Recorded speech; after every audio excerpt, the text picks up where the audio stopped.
赖清德就是一个蠢材，他是极度信奉行政权独大，而且目中无人，他没有怜悯之心。好的领导人，他应该是触类旁通以外的，他不用上知天文下知地，但是他应该是一个通才。但是我在赖清德身上，我看不到通才这件事情，专才都不是。赖清德是彻底想要把两岸推向敌对的状态，斩断两岸的连结，而且他是非常嚣狂霸道。他这一集种种行为来看，真的认为对岸就是个纸老虎，就所谓的武统时刻的时候被美军修理的屁滚尿流，他这个叫做以武谋独啊。Ladies and gentlemen, welcome the host. 呆开喷了，等很久了，也忍很久了，在这边也是一边在走访，一边在出差的时候，看到这个台湾这么狗屁倒灶的事情，作为一个领导人，如此的做这些不仁不义的事情很难想象啊，一个领导人可以这样把自己搞成这样子，是不像个鬼一样啊，真的是赖鬼啊，这不叫假。现在赖清德在台湾这个议题呢，其实他持续在烧，为什么呢？因为昨天的程序委员会已经通过了弹劾赖清德。他还记不记得上礼拜的时候呢，民众党跟国民党有一个很大幅的一个看板，然后那个放下来呢是这个赖世凯、袁世凯的军装，赖清德的样子。赖清德这个危害斩断两岸的连结，他是彻底想要把两岸推向敌对的状态。这个后续的效益在他心里面他怎么评估，我们有的时候很难精确的掌握。但我认为赖清德就是个赌徒，而且他是非常嚣狂霸的，他只觉得自己最强最屌。所以我现在从他这一集种种行为来看，他真的认为对岸就是个纸老虎，他觉得对岸就是打不赢美军，他觉得对岸就是会在侵略台湾的时候，就所谓的武统时刻的时候，美军修理的屁滚尿流。我认为他就是这样思考，他就是觉得以武谋独啊，大陆叫做以武反独哦。他这个叫以武谋独哦。那赖清德的内心深处这样去思考之后呢，他就会做出各种政治的疯狂。第一个，他要丢1.25兆美元去军购嘛，他觉得这样子是绑定美国最好的方法。他觉得台湾不断的发展军武、强军建武之后，台湾是可以在正面战场上击败解放军。所以他继续的搞海空号，他继续的去推各种，他觉得想说无人机，像民雄那边的无人机园地里面明明全部都是组装厂商，材料都是来自于对岸，然后连他去视察的时候都可以看到made in China 的东西，看不到 made in 台湾的东西，就 design in Taiwan 这样子的东西，然后他可以继续的装模作样。因为这个人的目中无人跟他自以为是的程度是远远超过我们所理解的状况，因为他并不懂得跟人群去协作，他一种唯我独尊，这个所以他的目光其实是目光如豆。所以在这个状况之下呢，他这个疯狂就会让现在的状况非常危险，所以他会急于去斩断两岸在文化上连结，不管是汉民族变旗语族，或者是少数民族，我们的原住民变成是台湾原生土长长出来的，跟长毛象鸡丝猴一样。殊不知长毛象跟鸡丝猴大陆多的是了，像我在云南这边就有鸡丝猴可以看。在这情况之下，它就促成了它这个所谓的违宪的核心逻辑，就是林北可是被赢了。在这样的一个指导逻辑之下，他就是要一直干，一直硬干。你想，台南市长的他都敢干成这样，我永远印象很深刻。当时台南麻豆公武市场被他弄的那些摊商。有一个阿姐讲了一句话，他是魔鬼啦，一这中共台湾温死啦，台湾稳死。这麻豆公武市场就强烈的展现赖清德这个人他毫无人性的一面当年台南县麻豆乡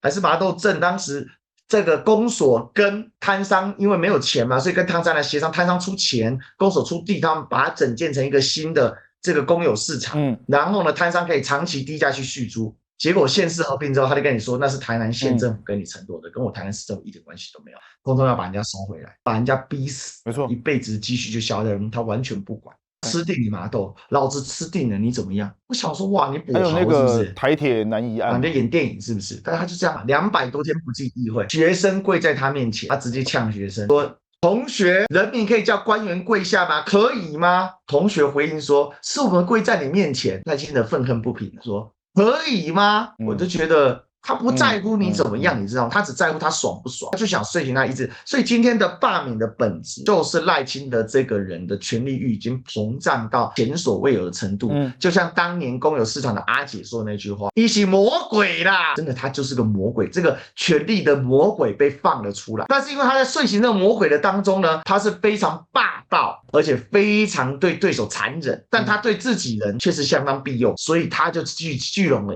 一群亲，就是我的预言都成真了，青鸟就是青得鸟。这里面它的贯穿它的逻辑是这样，所以今天他是无所不用其极的干这件事情。他这个违宪的核心逻辑就是他的权力的欲望已经膨胀到他已经不在乎任何的体制框架。所以今天蓝白对他发起弹劾这件事情，让赖清德很怵很不爽。那你把它比喻成袁世凯，比喻成曹锟这件事情，他更怵了，因为这个人他其实没什么文化水准素养，但是他总想装着自己一副是文化绅士的样子，他觉得他什么都懂嘛，他挖个软遗书啊，所以他什么都懂，他以为他自己什么都懂。结果你看局办会战连人数都讲错，55万人不是全部被消灭，真正被消灭的只有少数，多数都是缴械投降的，完全最基本的军事议题他都搞不清楚。他很明确的告诉你，就是已经阵亡，就乱讲一通。整个国共内战打完，有没有阵亡到55万都可以再考证一下。一个会这样死55万人，你以为是啊？赵国秦赵长平之战一口气坑杀40万，就坑不到那么多人，就鬼扯嘛。然后他讲这个历史，我觉得我要称赞蓝白的这个党团，往这个方向打就对了。你用历史恶心他，因为他是一个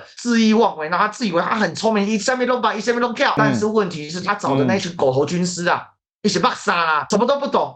讲黄百韬将军嘛，笑死人了，对不对？黄百韬将军是张宗昌的部下，张宗昌倒台之后才被国军收编的。熊基本历史党的最基本历史都不知道，要拿出来恶心人家，就为了觉得他自己很屌，因为他是赖医师，他是神嘛，他什么都懂嘛。你看哪一个政治人物被称为神的时候，就赖神啊，对啊，这样大大方方的接受。只有赖清德。今天可怕的地方就是说，我们在面对这个违宪的时候，赖清德是寸土不让。在他的字典里，我们都有讲过，退等于让等于输。所以你翻他的字典，科位退那一句那个翻开的时候，怎么是输这个字？输怎么拼？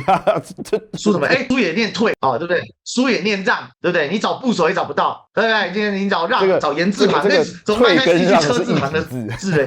就这样。一体字。退让输是一体字，对赖清德的逻辑就是这样。他的字典里面呢，那几个字是一体字，就是输，所以他就一句话叫“林北无介意输诶，干吧”，就老子就不要输。袁世凯部分变成赖世凯，打得真的太好。曹锟打他，我觉得还侮辱曹锟啊。因为曹锟当年贿选议员是很客客气气的，你不收也没关系。曹锟呢，这个人没什么读书啊，目不识几个大丁啊。但曹锟啊，当时的直系军阀的头子啊，因为冯国璋时候就换曹锟了，曹锟是对这些议员很客气，所以当时接受贿赂的这些议员为什么臭名满闻？是因为曹锟是少数军阀对这些议员们毕恭毕敬的，不懂那个逻辑，他没什么文化素养啊，所以拿曹锟比拟他还没那么好，那袁世凯比拟他还真的好。袁世凯这个人，你说他有没有读点书？他还真读点书，他本身就是文化人出身嘛，他一辈子都在打仗嘛，所以也有粗鄙。你说他有没有文化？他还真的有一点文化，毕竟他读到台大复健系、成大学兽医，你说他懂不懂一点知识？还真懂一点知识。他对比民进党的一些重要的成员，他至少能讲出一些论述，而且自己的成自己的逻辑，虽然逻辑很破，知识很烂，但他至少他愿意做这件事。但你说他有多有文化吗？他肯定也没到多少。好的领导人，他应该是触类旁通以外呢，他其实他不用上知天文下知地，但是他应该是一个通才。但是我在赖清德身上，我看不到通才这件事情，我只看到他连专才都不是，他就是一个蠢才。这是第一个。我也认为赖清德他是一个信奉行政权独大的人。他虽然是民意代表处，但是他是一个喜欢掌握行政权。在他当台南市长的时候，我是不晓得他经历了一个什么样的挫折，还是经历了一个什么样的被点醒了，还是突然间蜕变了。他是非常极度信奉行政权独大，而且呢，他确实就是目中无人，他没有怜悯之心。我们常常在讲一个政治人物他要恻隐之心、怜悯之心、好善之心。为什么？因为你手上掌握权力，你必须要有这些心态，你才有办法在运用你的权力的时候自我约制。因为没办法嘛，现在看起来连一个中华民国的设计就是三权分立、五权宪法都没有办法约制赖清德的情况下，什么东西可以约制他自己内心的那把声音？但看起来是完全没有用的。你怎么看这一次大法官用了所谓的数学不好也好啦，你不管要怎么批评他，简单讲，8个人里面把3个人排除在外，所以呢，现有总额不是8个人，是5个人。那这3个人适用的规定叫回避。但是什么叫回避？他们13个人是不愿意来开会，但是被归类为叫回避那回避有回避的规定，它完全不符合回避的规定。你要讲沉沦也好，你要讲跳下去当这个火车队中的司机也好，所以我觉得可悲。他们不是还发动了一次就大规模的法律人的联署嘛，还有政治的老师，结果才一开始发出就被笑嘛，因为人家马上去 GPT 去查，就 AI 一分析90%的人都发表过亲民进党的言论，所以那个事情就无疾而终嘛。里面还有美女就别闹了好不好？有美女律师，但是一般的律师嘛，中华民国今天走到这一步，真的有一句经典的政治名言中华民国要灭亡了。我跟大家讲现在还真的是一个很严重的时刻。原因很简单，因为国之根本大法，宪法，宪这个字是什么意思？根本根本大法以宪成章，所以宪法很扼要、很简要，但是它有很强大的背景。它写的很简要，但是它的每一条、它的立法的背景、它的立法的过程、它立法的历史，作为一个法官是必须通透的，绝对不能按照宪法字面上去说文解字。这个是所有，我相信你学过宪法，应该对这个最基本的理解是非常清楚。我作为一个读历史的人，我都很清楚这件事。立法原旨才是整个法律的精髓，即便不要说宪法、刑法、民法、行政法各种法都一样。立法原旨，什么是立法原旨？立法的它的背景、历史、初衷是为了解决什么问题？这个才是这个过程。那所以在这件事情上，我为什么感到悲哀？一个宪法的大法官到了这种如此的低劣、如此的无赖的程度，这个已经不是法盲了，这个是法盲，不是盲眼的盲，是流氓的盲。你如果这样干，那我告诉大家，当年袁世凯为什么把宋教仁打掉？我知道有很多阴谋论说不是袁世凯打掉宋教仁，但是从直接收益跟相关历史线索，我认为就是袁世凯打掉宋教仁。袁世凯打掉宋教仁的核心逻辑是什么？因为我掌握了权力。因为当时宋教仁掌握了最大党啊，简单讲就是多数吧。这个也好笑嘛。民国元年的临时参议会选举里面，两大党，一个是梁启超为首的进步党，原则上支持袁世凯，以过去的立宪派为核心组成的；另外一个是以革命党人改组来的，把同盟会各种擅杂的革命团员改组来的国民党来进行。所以当年民国元年就出现了国民党跟进步党的之争，有没有？很好笑。但是因为呢，这个进步党呢更没有民主，对不对？因为袁世凯完全不是个民主的家伙，所以呢，他只能叫进步。像国民党跟进步党的斗争，从民国元年斗到民国114年啊，这是可笑，这个真是太有趣了。但是这是历史的嘲讽吧？那国民党大获全胜，然后没错，当时宋教仁要北上去阻隔，就在车站被打掉了。那回过头来，赖清德、赖世凯，他就是想做大总统，他叫宪法法庭做违宪的宪法判决，叫卓荣泰做违宪的不附属决议，这些东西难道不就是政治上的枪杀吗？难道不就是政治上的暴力吗？它只是一个无形的暴力落实在有形的一个社会上面无形的是指说这些看起来是纸上的权利，有形的是它具体对社会产生巨大的一个影响。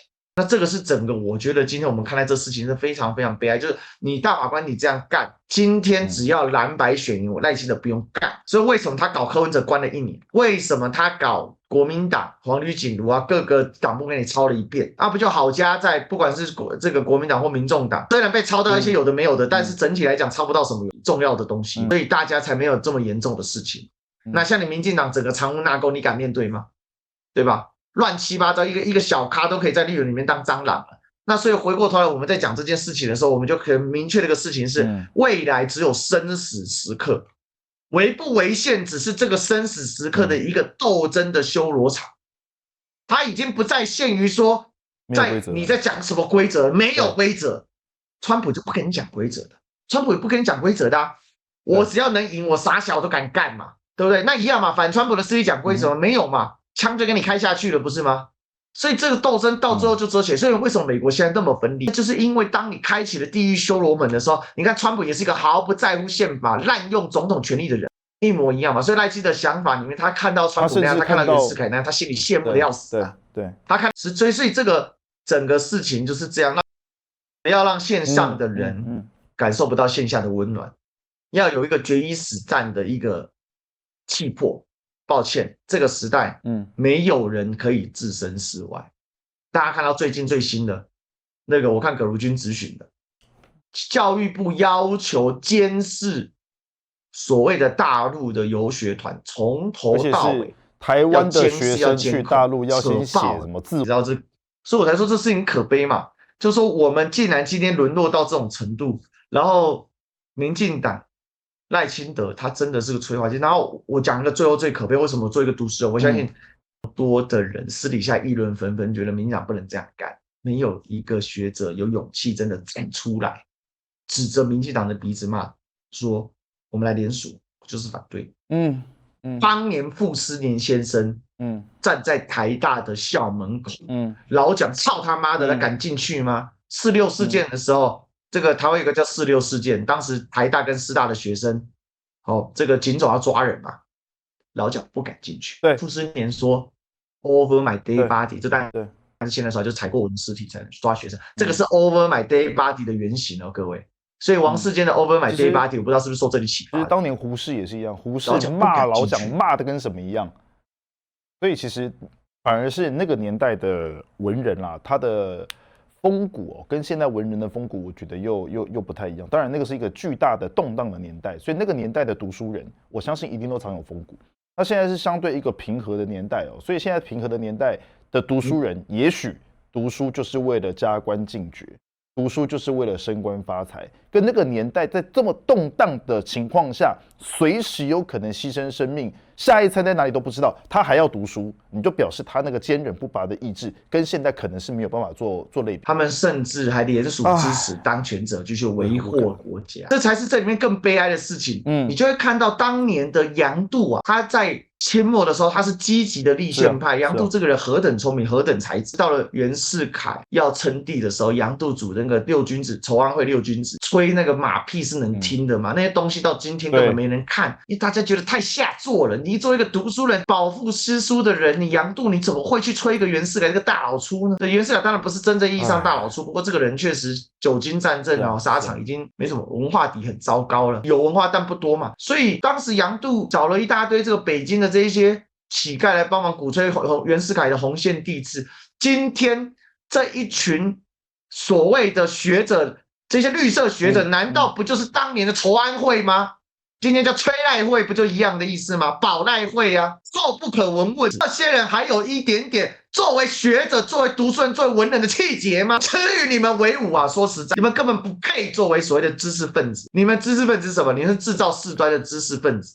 你的奋是什么？奋斗的奋。立志做大官，不要做大事；立志享受荣华富贵，没有一点点文人风骨气节。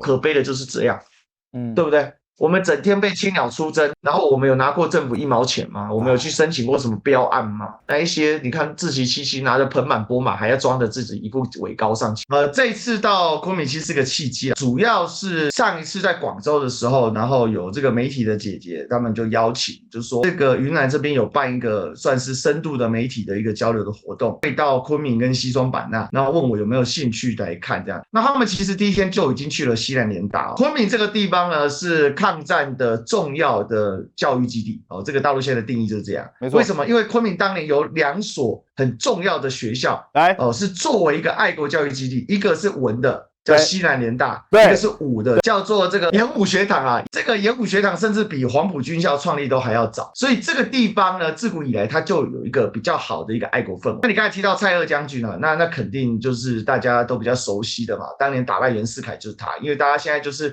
赖清德跟袁世凯做一个结合嘛。尤其那天蓝白开这个抗议，就是要弹劾他的记者会的时候，做了一张赖世凯这张干得真好，他妈这张是我看过今年最精髓的图之一了。袁世凯在大陆其实是基本上99.9%的人都知道，因为其实他在台湾，其实虽然他是我们民国史很重要的一环，但是其实在这个教育推广的部分呢，其实袁世凯在现在可能台湾的年轻人身上是没有那么多的影子他也不确定知道袁世凯以前做过什么。那一天那个易拉展出来之后，我第一看不就袁世凯？你看到这个易拉展，然后打开来之后是袁世凯跟那个赖清德的合体，你当时心里怎么想？赖桑总是这么照顾我，我原本以为了苏贞昌这个下台之后呢，这个历史哥就快失业了，对不对？因为没有苏贞昌可以模仿让真长超真长之后呢，我就觉得这少了一个模仿的这个对象怎么办啊？专业对口消失了就像当年阿扁下来之后，唐崇生就失业了，真是担心的要死。那个赖世凯总是可以制造历史的惊奇给大家，没错，所以就挺好的。然后回到刚才讲，他们就说来，那我就很有兴趣，因为昆明大家也知道嘛，就是等于是抗战的后方基地这个地方也是郑立文他的父辈的家乡。对，那他的爸爸那一系的就是来自于云南的普洱普洱就是普洱茶那个普洱，这真的有这个地名普洱茶不是一个随便乱取的地方很多人不知道。普洱就在我这一次要去的西双版纳的前面，然后北边一点，它是会路过的。所以昨天我们搭这个中老铁路从这个西双版纳回昆明的路上就路过普洱，所以这个就事情是很棒的。因为我来到这边在地的这个伙伴呢，这个很多都跟我提说，不知道郑主席什么时候有机会回来我们云南啊？哈，那他说郑主席也很想要回来云南看看，走走来看看他们的老家嘛，或者说来看看等于是以前父辈以上所居住的地方。